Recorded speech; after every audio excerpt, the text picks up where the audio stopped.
Welcome to the final part of Mega Man The Wily Wars, Wily Tower. And we're finally here, guys. This is the end of Mega Man The Wily Wars. But let's be honest, this game just has so much to it in terms of the 3 games and this bonus stuff. It's pretty good in what it gives you. I just kind of wish the performance overall was better. I don't like having these slow down, but other than that, it's like a really in-depth sort of compilation, and I kind of wish like HD remakes and shit like these days actually had this much to them, as opposed to, you know, we'll slightly upscale the game and that'll do you, or in terms of a lot of the more recent ones, we'll just give this game the frame rate it should have had to start with and call it a day. But I'm getting off topic by bitching about unrelated stuff again, so back to this game. We're now in the Wily Castle sections of Wily Tower, or the Wily stages I suppose. I'm not sure exactly what the relation is to the tower, to the castle, whatever. I'm not sure exactly what's going on there, but we're in the Wily stages.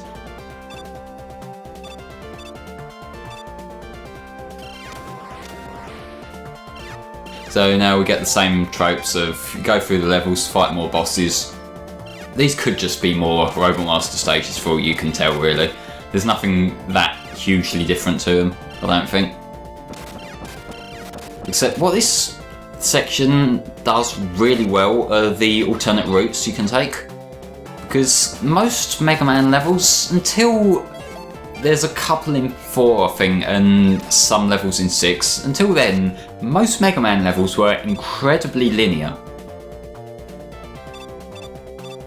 Well, this game, it's got a little bit more going on, different routes you can take, and sometimes you can go on routes that you can pick up extra shit in, which I like stuff like that. It makes the level feel a little bit more varied. But this level's visuals, I like it. It's another techno-based sort of place, but it's more sweet rave party techno as opposed to grey everywhere. I think the red colour scheme in this kind of thing, I don't really think it had been used that much at this point, so that's kind of fresh as well. This section here where I'm dodging the disappearing reappearing blocks, there's a section exactly like that, and I think one of the Cossack stages in 4, if not the Cossack stages, one of the Wily stages. I don't know the exact chronology of whether 4 was out at that time, but if it was, I wouldn't be surprised if that was a deliberate reference to 4. Now, I'm using the Ice Beam for this, Iceman's weapon from Mega Man 1. I don't know if it's the best weapon to use, but it's very precise where you shoot it, so you can kind of hit the guy, which is useful because the floor is a spring. Which, as you can tell, even without the obvious slowdown that is creating here, that's kind of finicky to work around. So you can stay a bit safe by using a weapon that shoots directly forward. But it actually reminds me of one of the Sonic 2 bosses with the way that thing kind of jumps over you. And I know a lot of things just remind me of Sonic, but yeah. Just shoot him in the face, he goes down, not too much trouble. If he hits you, you probably will have an E-Tank by this point. So if you need to use that, use it, but otherwise it's no real threat. I remember there being sections like this in, I think, Mega Man 7 where the floor's bouncy, like in Spring Man stage and that. And it's something I've never really been too big on platformers. Like, I get it as a gimmick, but it kind of takes away your control from your character.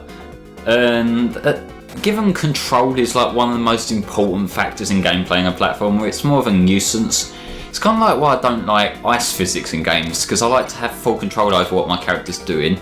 Because that way I know that if I hit something I'm not meant to hit or fall off of something I'm not meant to fall off of, I can confidently say that it was my fault. Whereas if there's ice physics or there's bouncy things, that could equally be the game screwing me over.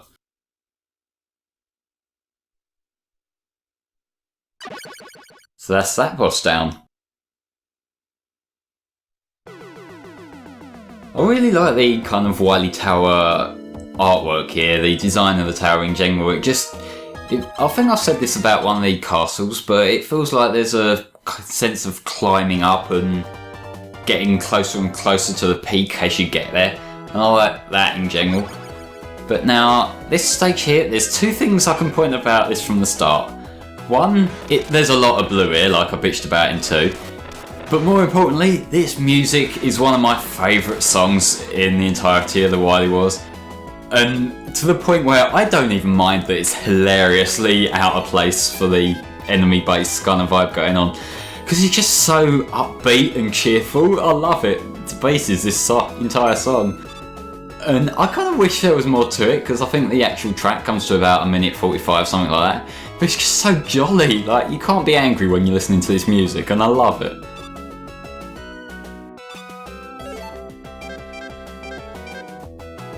We've got the Metroid things coming down from Bubble Man stage again. I don't know what they're actually meant to be, but they look like Metroid, so I sort of go with that. I'm doing all of this for like a question mark tank that could be something completely useless. It's health. I guess it could have been worse. Somehow.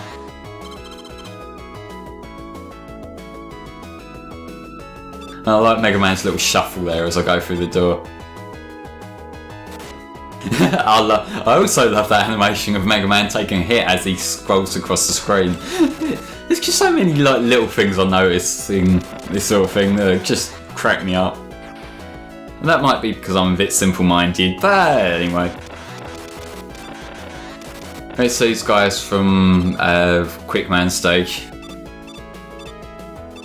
that have no control over the light here, so they're kind of pointless being here. At least in Quickman stage they had the fire things that they were throwing that affected the lighting of the stage, but here they're just sort of here throwing stuff. And now we've got a Woodman stage enemy. Like, I did warn you this would be the entirety of my commentary in part 1, to be fair, but it's all these things I recognise, but in places that I don't. It's great.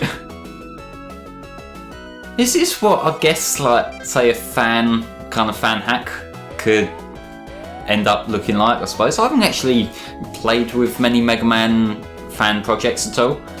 I did try playing that Street Fighter Mega Man crossover that came out a while back, that it seems like a reasonably well made game, but it's just annoying because I don't have Windows. I'm having to stick with like emulated wine type deals that don't run as well as they could, and there's a few little performance and flickering problems that I get that I highly doubt are in the actual game, which is frustrating. Life is bad when you own stupid overpriced Apple technology. Just a warning to you guys, if you want to play games on your computer, don't get a Mac. I'm serious on that one. I say this in the same way that someone who's an alcoholic might suggest you never drink.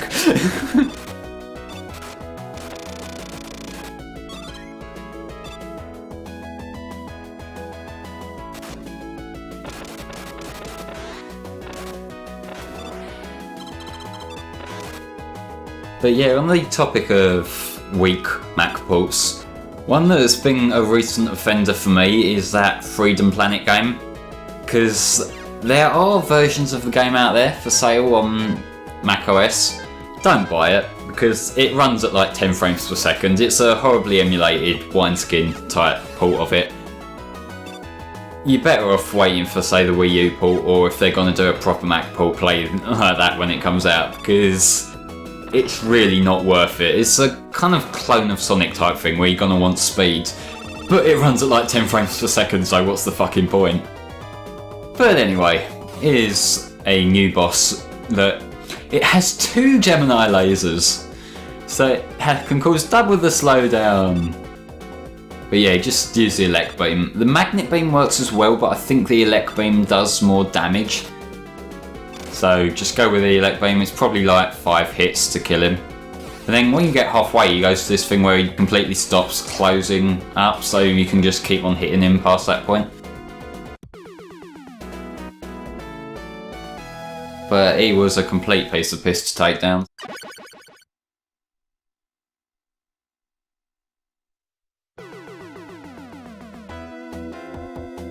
Getting close to the top of the tower at this point. And this coming up is the proper sort of sweet rave party atmosphere. Because you've had some really bright stages in Mega Man in the NES games and that, but nothing comes as bright and wacky as this does. Look at that background, it's pulsating. There's actually a level that goes even further beyond this in the game Pulse Man on the Mega Drive. That game, I think it's just like the India stage, where there's like random glowing shit all over the background. It makes me question what people put in my drink, really, when I see that particular stage. Because Pulse Man, for it's a pretty fun game, but I've never got around to finishing it, and I kind of should one day. It's from Game Freak, now known for doing the Pokemon games. But it's got a kind of, I guess, Sonic Mega Man, that type of gameplay style to it, and it's really cool. And there's a really bitchin' soundtrack to it as well. One of the, I think it's the opening level stage, Neo Tokyo, that they remixed that song into the rival battle in Pokemon Diamond and Pearl. It's such a kind of cheerful look to the game. And aesthetics are very important to games, although people always try to give this argument of gameplay's more important than graphics and that. A good atmosphere can make a game, I think. A game that I normally otherwise wouldn't care for. If I like the general vibe of it, that can pique my interest. Even if I wouldn't have otherwise checked out the game, if otherwise I would have just passed on it, I might be inclined to check it out if I like the general atmosphere. And by the same token, if there's a game that has the kind of gameplay I would normally play, but I don't take to the general atmosphere of it, I probably won't be that interested. And that goes for pretty much everything, as well as games, like TV shows and that as well. For all the things I've heard about, say, Avatar, Legends of Korra, that kind of thing, I had a lot of good stuff, but I'm just not interested in the kind of atmosphere or vibe I get from it. And yes, I'm gonna get the alternate route that you use Hardman's Hard Knuckle for. And the more I hear the phrase hard knuckle, the more it sounds like something kind of dirty, and I can't quite put my finger on why. Maybe it's just because I'm 12. Actually, it's definitely just because I'm 12. They like having these kind of Ball Swing Joe type enemies here, I've noticed.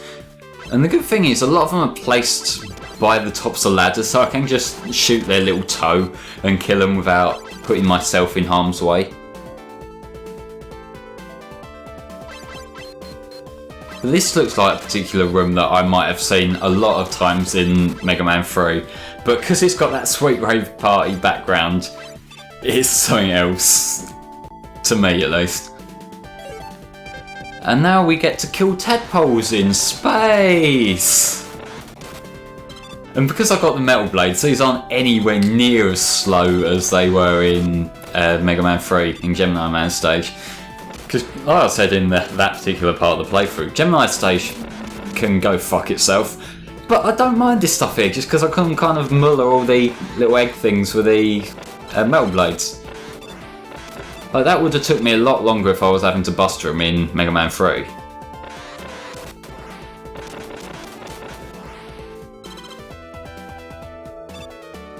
And yes, I realise I'm committing a kind of mass genocide of a small, innocent species. Mega Man's kind of a dick when you think about it, really.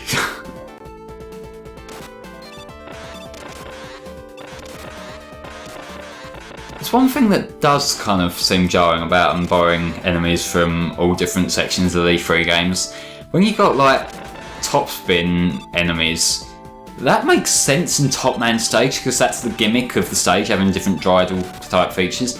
But now we get to a space area where we've all got all different kinds of shit going on, when suddenly spinning tops. And there's the irritating bastards from Snake Man stage, which aren't anywhere near as annoying with the metal blades at your disposal.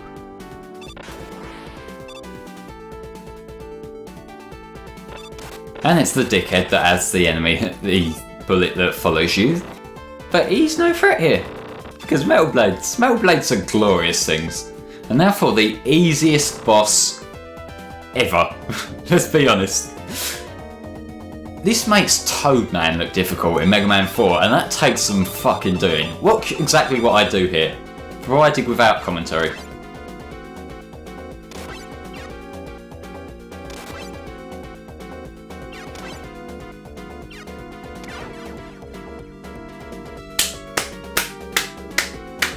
You put up a good fight there, Monkey Robot. Put up a really impressive fight. I'm glad you tried. It was totally worth getting out of bed to fight you. You were clearly putting an effort into Dr. Wily's team. But yeah, now we're getting right close to the end. I think this is our last Wily stage. And you can see the skull there, and I'm pretty sure there's not a fake out skull like there is in 3, so... Or 2. I think it's 2 that had the fake out skull, I can't quite remember. I'm having a dumb moment. Surprise shark there that caught me off guard in an earlier take. I'm man enough to admit when I fuck up, and I fucked up there.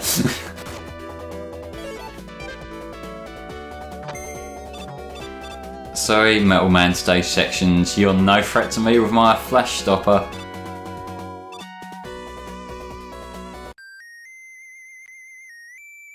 Oh, look who it is! It's Proto Man! Okay, Proto Man played a huge part in the Wily Tower story.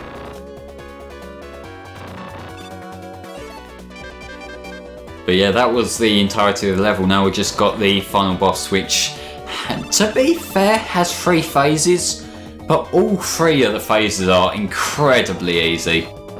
And again, that's probably because I've got all the best weapons here, so there's not really much challenge you could give. But still, this first phase you just sort of take out the legs. Next phase is the torso, and then the final phase is just sort of the head, so just go for it at this point. First stage, use a crash bomb. Aim for that little blue section on the top of the leg. Oh, I guess the thigh. Shoot that. And none of the shit he's doing to you is actually going to hurt. You might get hit by a couple of them little torpedo type things, but I think like the legs themselves, they kick forward, but they're not going to do much. But this is my favourite phase, just because it dances like an idiot. I guess even the boss kind of really likes the really catchy songs from the Wily Tower section, I guess.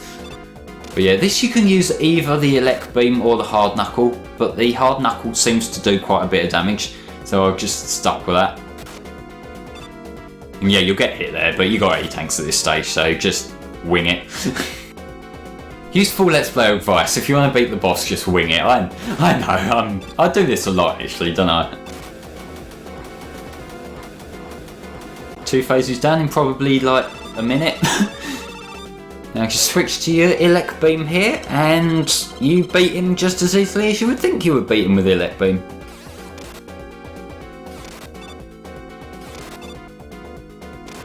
But I've been saying this section here is really easy, and it is because you've got all the best weapons, but it's really fun because of that as well. Sometimes, although it seems like makes you feel like a scrub, but there's nothing wrong with an easy game from time to time. It's just fun to kind of thrash your way through everything. As long as you don't play that all the time, you can enjoy yourself with it every now and then. Ooh, a shiny thing.